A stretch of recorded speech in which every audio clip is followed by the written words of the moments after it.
నమస్తే welcome to Bhavat news ముందుగా headlines Russia అధ్యక్షుడిగా పుతిన్ మరోసారి ఎన్నిక ఆ వెంటనే మూడో ప్రపంచ యుద్ధం అంటూ వార్నింగ్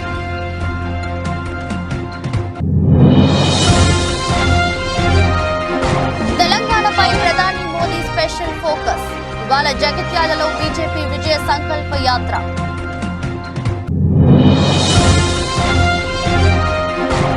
వైసీపీ ప్రచార వ్యూహం సింగిల్ గా పక్క ప్రణాళికతో జనాల్లోకి జగన్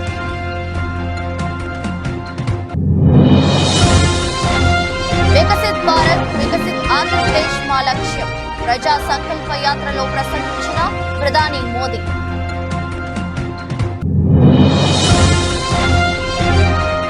ప్రత్యేక హోదాపై ఎందుకు మాట్లాడలేదు ప్రజాగలం సభపై పేరు నాని ఫైర్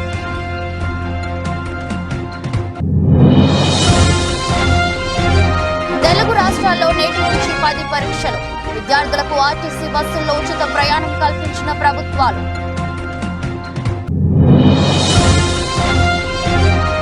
పదహారు ఏళ్లకు నెరవేరిన కళ తొలిసారి WPL టైటిల్ సొంతం చేసుకున్న ఆర్సీబీ నన్ను ఏమనలేక నా కొడుకుని అంటున్నావు సందీప్ వంగపై మరోసారి జావేద్ సంచలన వ్యాఖ్యలు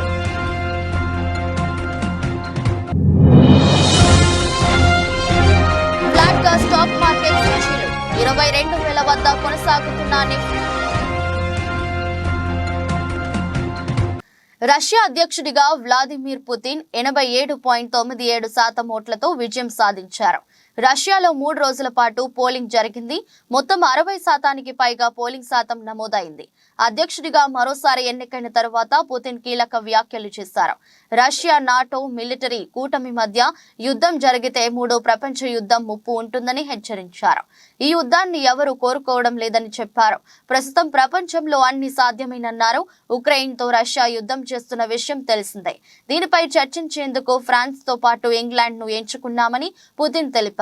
ఉక్రెయిన్ తో జరుగుతున్న యుద్ధంలో అణ్వాయుధాలను వాడాల్సిన అవసరం తమకు లేదని చెప్పారు. ఇటువంటి ఆలోచన తమకు ఎన్నడూ రాలేదని అన్నారు. కాగా మార్చి 15 నుండి 17 వరకు రష్యా ఎన్నికలు జరిగాయి. ఇదే సమయంలో ఉక్రెయిన్ రష్యాపై దాడులను పెంచింది.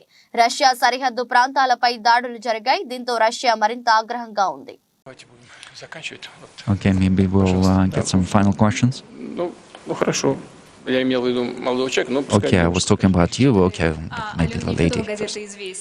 From Izvestia, today the communist leader Zyuganov said that tomorrow they'll be meeting with Kharitonov. Can you confirm this? What you would like to discuss with him and when? I think tomorrow we have the meetings with all the candidates, presidential candidates. And if you look at the results, this is what I would like to say. All right, we'll leave that there. ఎన్నికల నగరా మోగింది. తేదీలు కూడా వచ్చేశాయి. దీంతో ప్రధాన పార్టీలన్నీ speed ను పెంచాయి. ఈ క్రమంలో మూడోసారి అధికారమే లక్ష్యంగా భారతీయ జనతా పార్టీ పావులు కదుపుతోంది. ఈసారి ఎన్డీఏకు 400 సీట్లు పక్కా అంటున్న ప్రధానమంత్రి నరేంద్ర మోదీ ఆ దిశగా అడుగులు వేస్తున్నారు. ఇప్పటికే దేశవ్యాప్తంగా సుడిగాలి పర్యటనలు చేస్తూ బీజేపీ శ్రేణుల్లో జోష్ నింపుతున్నారు. ఆప్ కీ బార్ మోదీ సర్కార్ అంటూ 10 ఏళ్లలో చేసిన అభివృద్ధి సంక్షేమ పథకాల గురించి వివరిస్తున్నారు. ఈ క్రమంలోనే తెలంగాణపై ప్రధాని మోదీ స్పెషల్ ఫోకస్ పెట్టారు. ఇప్పటికే తెలంగాణలో ఎన్నికల ప్రచారం ప్రారంభించిన ప్రధాని మోదీ రాష్ట్రంలోని 17 లోక్సభ సీట్లలో బీజేపీని గెలిపించాలంటూ ప్రజలను కోరారు. ఇవాళ జగిత్యాల జిల్లా కేంద్రంలో ఏర్పాటు చేసిన బీజేపీ విజయ సంకల్ప సభలో ప్రధాని మోదీ పాల్గొని ప్రసంగించనున్నారు.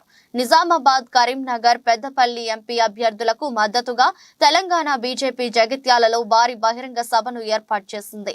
నిన్న సాయంత్రం చిలకలూరిపేట జనగలం సభలో పాల్గొన్న ప్రధాని రాత్రికి హైదరాబాద్ చేరుకుని రాజ్ భవన్ లో బస చేశారు. ఈ ఉదయం రాజ్ భవన్ నుంచి బయలుదేరి బేగంపేట్ ఎయిర్పోర్ట్ కు చేరుకుంటారు. అక్కడి నుంచి ప్రత్యేక హెలికాప్టర్ లో బయలుదేరి 11 తర్వాత జగిత్యాల చేరుకుని బహిరంగ సభలో పాల్గొంటారు. మరోవైపు సభకు వర్షం ముప్పు పొంచి ఉన్న నేపథ్యంలో ప్రత్యేక ఏర్పాట్లు చేశారు బీజేపీ నేతలు. అంతేకాకుండా ప్రధాని మోదీ సభకు భారీ జన సమీకరణ ప్లాన్ చేశారు. కాగా ప్రధాని మోదీ పర్యటన నేపథ్యంలో పోలీసులు భారీ బందోబస్తు ఏర్పాటు చేశారు. అంతేకాకుండా పలు ప్రాంతాల్లో ట్రాఫిక్ ఆంక్షలు విధించారు.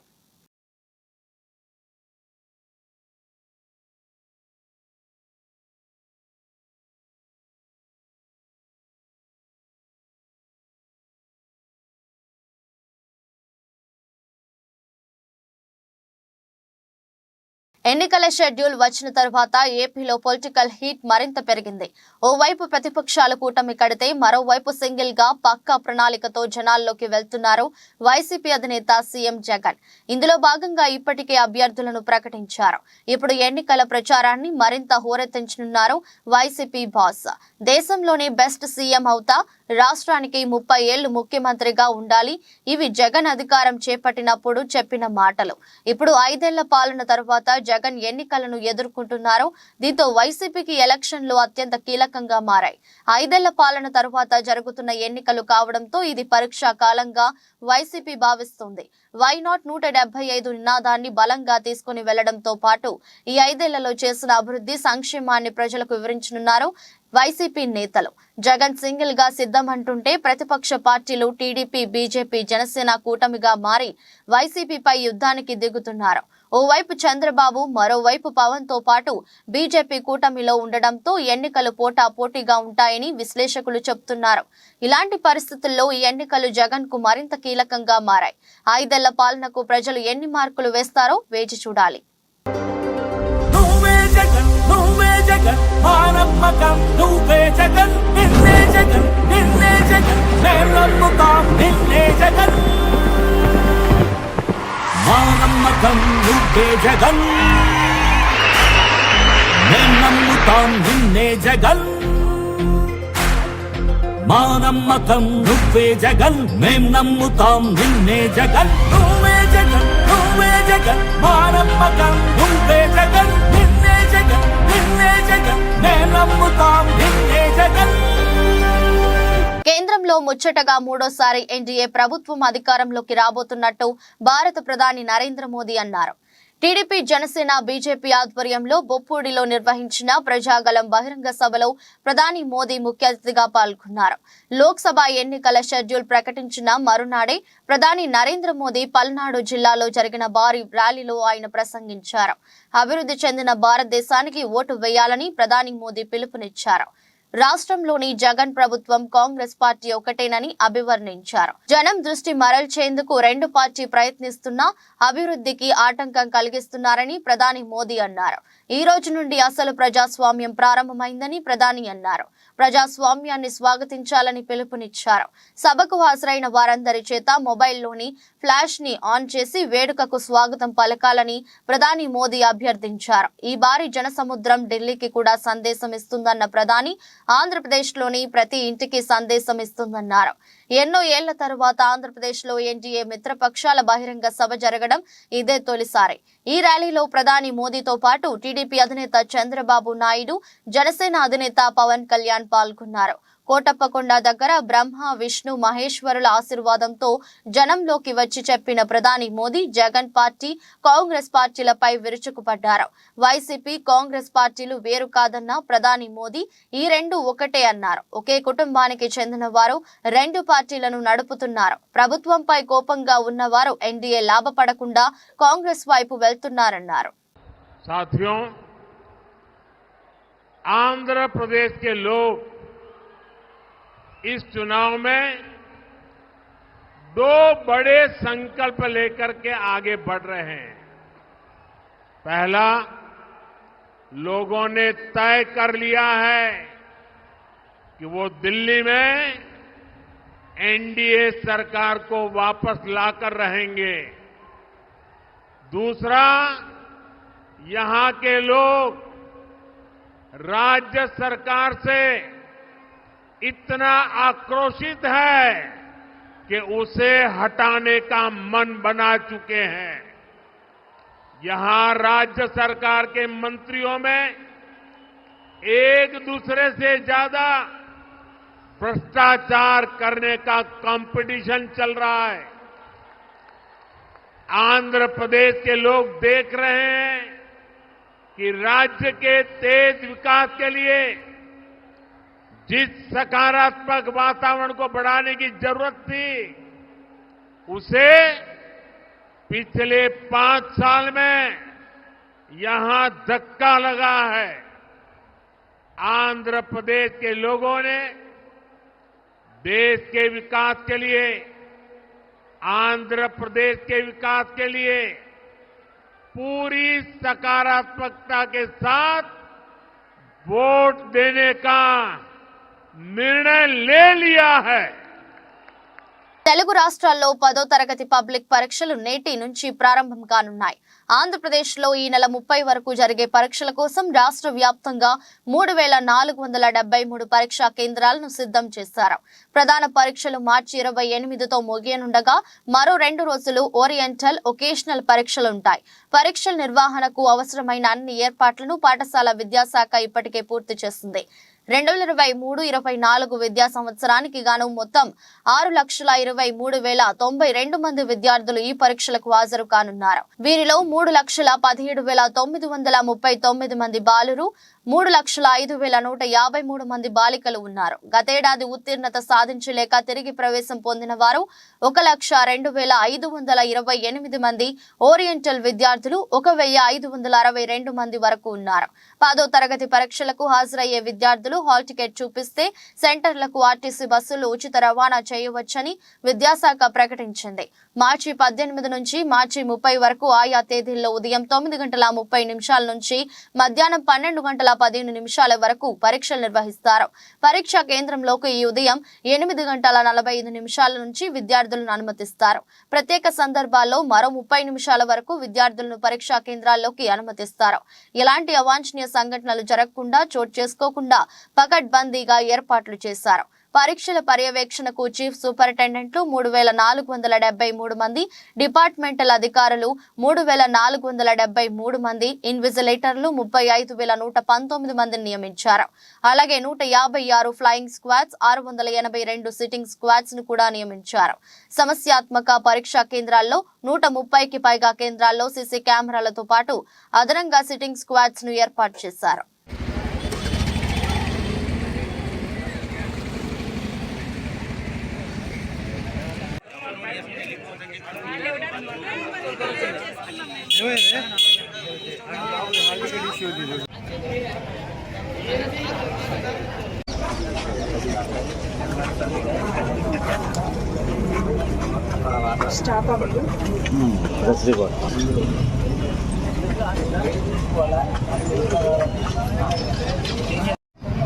రాయల్ ఛాలెంజర్స్ బెంగళూరు కప్ కల నెరవేరింది.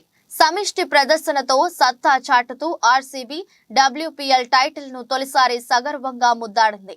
30,000 మంది ప్రేక్షకుల మధ్య జరిగిన ఫైనల్ ఫైట్ లో ఢిల్లీ క్యాపిటల్స్ ను చిత్తు చేస్తూ లీగ్ విజేతగా నిలిచింది. శ్రేయాంక పాటిల్, మిలోనెక్స్ విజృంభణలో ఢిల్లీ 113 పరుగులకే కుప్పకూలింది.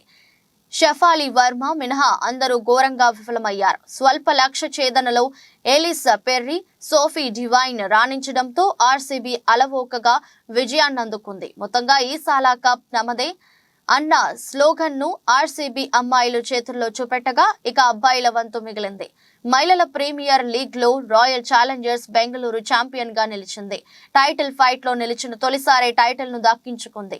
ఆదివారం జరిగిన తుది పోరులో ఆర్సీబీ 8 వికెట్ల తేడాతో ఢిల్లీ క్యాపిటల్స్ పై ఘన విజయం సాధించింది. తొలుత ఢిల్లీ 18.3 ఓవర్లలో 113 పరుగులకు కుప్పకూలింది. శ్రేయాంక పాటిల్, సోఫీ మిలోనెక్స్ పతనాన్ని శాసించారు. షెఫాలి వర్మ, మెగ్ లానింగ్ ఆకట్టుకోగా Rodrigues, Kapp, Jonassen, Radha Yadav స్వల్ప స్కోర్లకి వెనుదిరిగారు. ఆ తర్వాత లక్ష్య ఛేదనకు దిగిన బెంగళూరు 19.3 ఓవర్లలో 115 స్కోర్ చేసింది. ఎలిస్ పెర్రీ, డివైన్ రాణించారు. సికా పాండే, మణి ఒక్కో వికెట్ తీశారు. ప్లేయర్ ఆఫ్ ది మ్యాచ్ గా Molineux, player of the series గా దీప్తి శర్మ నిలిచారు.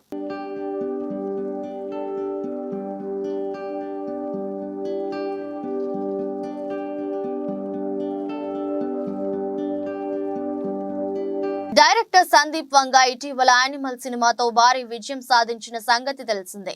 అయితే మొదటి నుంచి కూడా సందీప్ వంగ సినిమాలో బోల్డ్ సీన్స్, వైలెన్స్ ఎక్కువే ఉంటాయి. యానిమల్ సినిమా చూశాక చాలా మంది ఈ సినిమాపై విమర్శలు కూడా చేశారు. సందీప్ వంగ కొంతమందికి కౌంటర్ ఇస్తూ సమాధానాలు కూడా చెప్పారు. ఈ క్రమంలోనే బాలీవుడ్ ప్రముఖ రచయిత జావేద్ అఖ్తర్ యానిమల్ లాంటి సినిమాలు హిట్ అయితే సమాజానికి ప్రమాదకరం అంటూ సినిమాని విమర్శిస్తూ వ్యాఖ్యలు చేశారు. వీటికి సందీప్ వంగ కౌంటర్ ఇస్తూ సినిమా చూడకుండా ఇలా కామెంట్స్ చేసే వాళ్ళ గురించి ఏం మాట్లాడతాం, ఇలా కామెంట్స్ చేసే వాళ్ళు తమ చుట్టుపక్కల పట్టించుకోరేమో. జావేద్ కొడుకు ఫర్హాన్ అఖ్తర్ నిర్మించిన మిర్జాపూర్ వెబ్ సిరీస్ లో ప్రపంచంలో ఉన్న బూతులు అన్ని ఉన్నాయి. తెలుగులో అయితే అసలు ఆ సిరీస్ చూడలేకపోయాం. మరి తన కొడుక్కి ఎందుకు చెప్పలేదు, తన కొడుకుని ఎందుకు ఇలా విమర్శించలేదు అని కౌంటర్ ఇచ్చాడు. ఇది జరిగి ఆల్రెడీ నెలపైనే అయింది.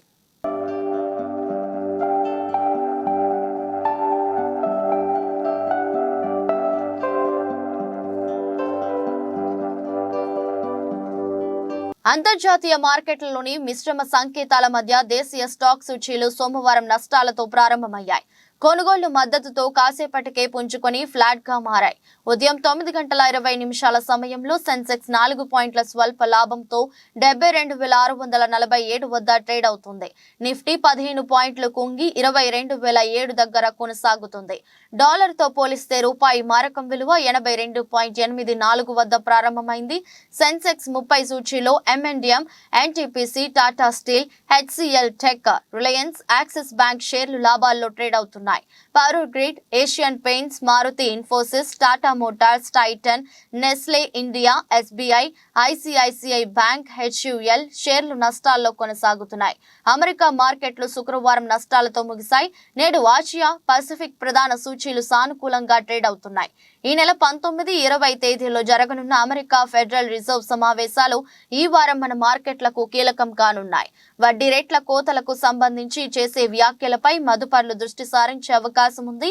Bank of Japan, bank of England కూడా ఈ వారంలోనే వడ్డీ రేట్లు నిర్ణయించనున్నాయి.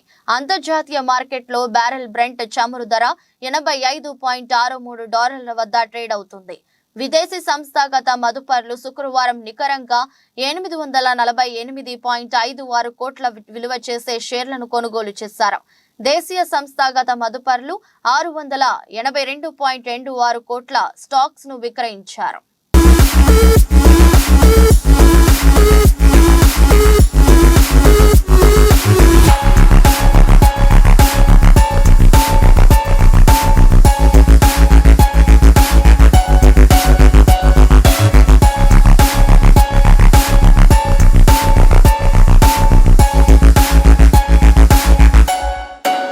టీడీపీ, జనసేన, బీజేపీ కూటమి నిర్వహించిన ప్రజాగలం సభపై వైసీపీ నేత పేర్ని నాని ఫైర్ అయ్యారు. 3 పార్టీల సభ అట్టర్ ఫ్లాప్ అని ఆయన కామెంట్ చేశారు.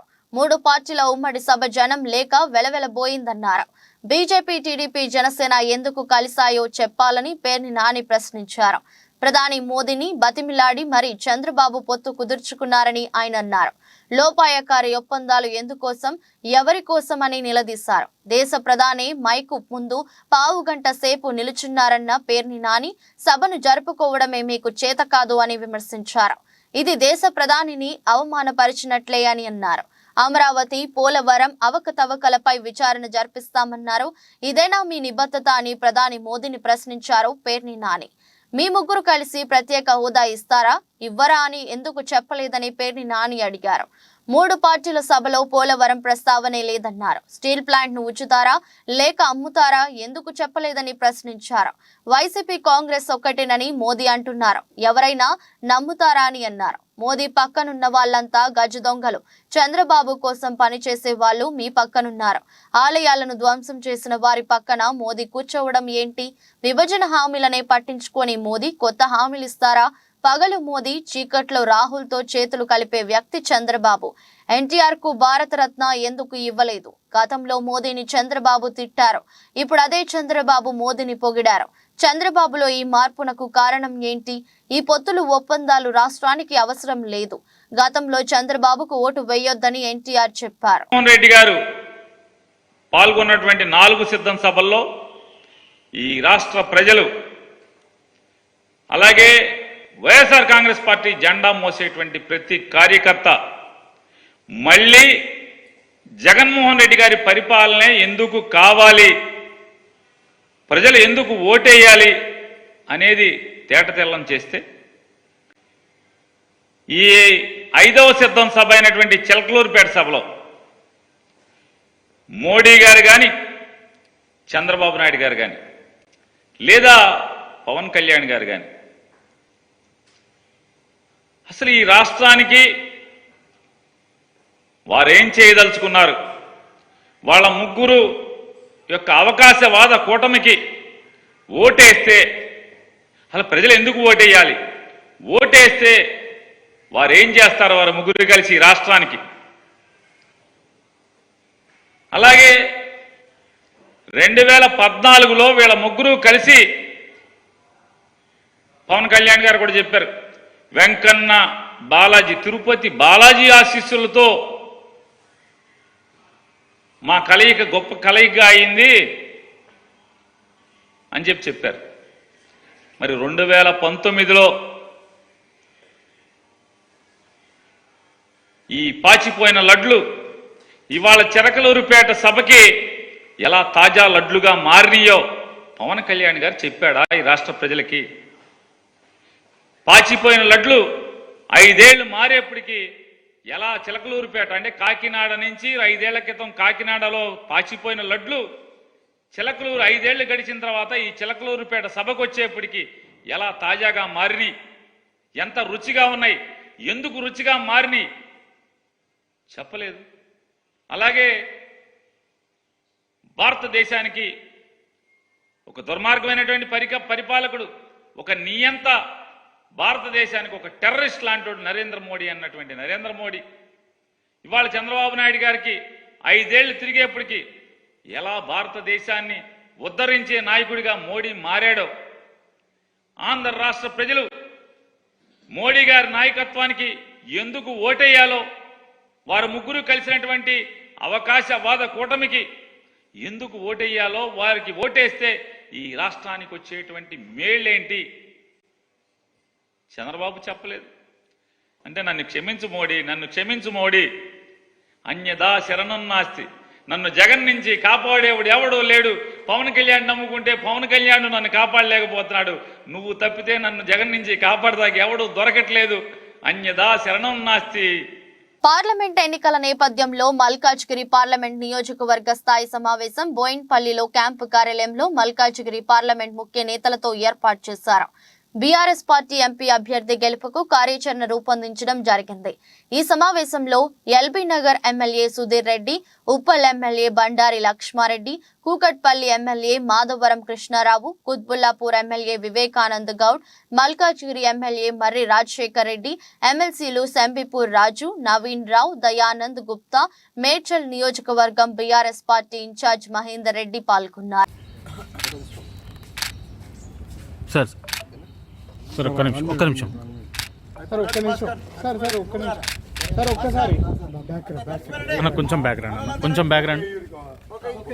జిల్లాలో ఎన్నికల కోడ్ ఉల్లంఘనలకు పాల్పడే వారిపై చట్టపరమైన చర్యలు తీసుకుంటామని జిల్లా ఎన్నికల అధికారి కలెక్టర్ అద్వైత్ కుమార్ సింగ్ స్పష్టం చేశారు.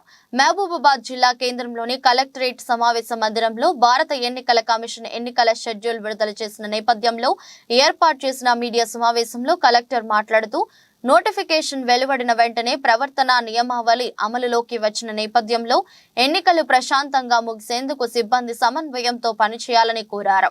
మహబూబాబాద్ లోక్సభ నియోజకవర్గంలో మహబూబాబాద్, డోర్నకల్, నర్సంపేట, ములుగు, భద్రాచలం, పినపాక, ఇల్లెందు నియోజకవర్గాలకు విస్తరించి ఉందని, లోక్సభ నియోజకవర్గంలో 15,26,998 మంది ఓటర్లు ఉన్నారని, ఇందులో పురుషులు 7,45,554, మహిళలు 7,81,339 మంది ఉన్నారని, 1,783 పోలింగ్ కేంద్రాలు, 1,158 లొకేషన్లు ఉన్నాయని, 13 ఆక్సిలరీ పోలింగ్ స్టేషన్లు గుర్తించామని, ఎన్నికలు ప్రశాంతంగా నిర్వహించేందుకు 16 నోడల్ ఆఫీసర్లు పనిచేయనున్నారని, 7 చెక్ పోస్టులు, flying squad, surveillance teams, statistical teams 24 పనిచేయనున్నాయని తెలిపారు.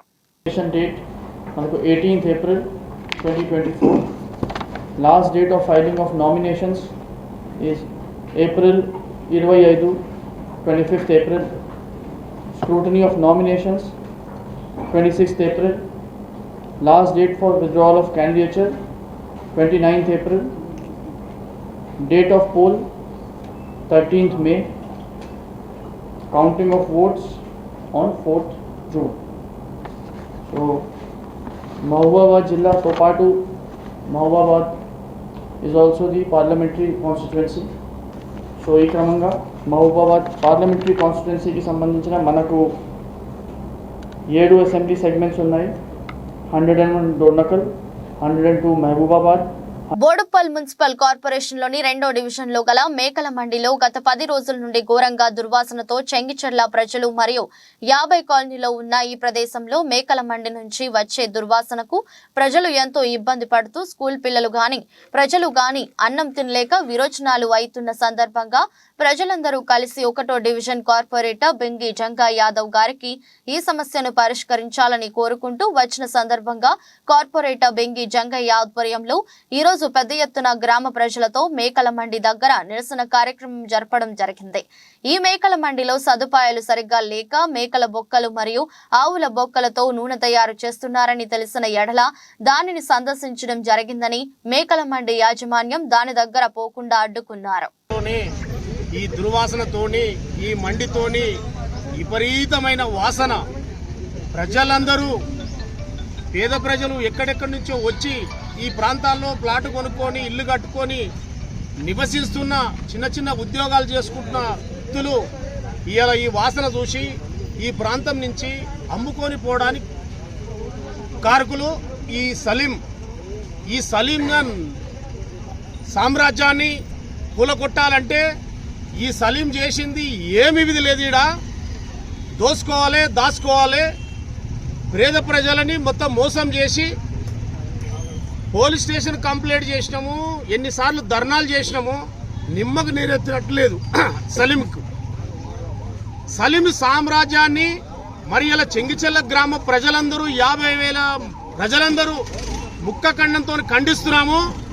ఈ ప్రాంతంలో రక్త చుక్కలు తప్ప ఈ ప్రాంతాన్ని. వార్తలు ముగించే ముందు మరోసారి హెడ్లైన్స్. రష్యా అధ్యక్షుడిగా పుతిన్ మరోసారి ఎన్నిక, ఆ వెంటనే 3వ ప్రపంచ యుద్ధం అంటూ వార్నింగ్.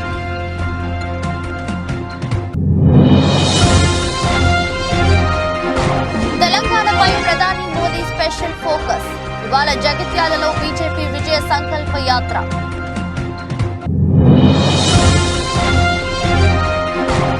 వైసీపీ ప్రచార వ్యూహం, సింగిల్ గా పక్క ప్రణాళికతో జనాల్లోకి జగన్.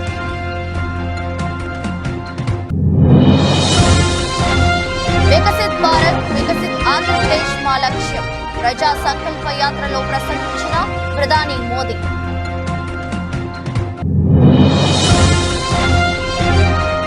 ప్రత్యేక హోదాపై ఎందుకు మాట్లాడలేదు, ప్రజాగలం సభపై పేరు నాని ఫైర్.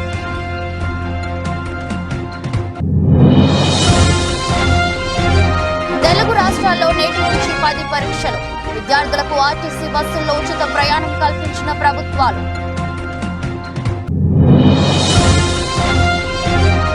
16 ఏళ్లకు నెరవేరిన కళ, తొలిసారి WPL టైటిల్ సొంతం చేసుకున్న ఆర్సీబీ.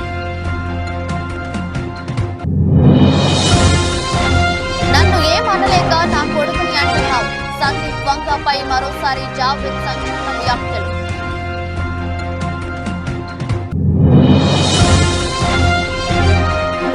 స్టాక్ మార్కెట్ సూచీలు 22,000 వద్ద కొనసాగుతున్న నిఫ్టీ. ఎదురొచ్చు బులెటిన్ మరో బులెటిన్లో మళ్ళీ కలుద్దాం. అంతవరకు సెలవు, నమస్కారం.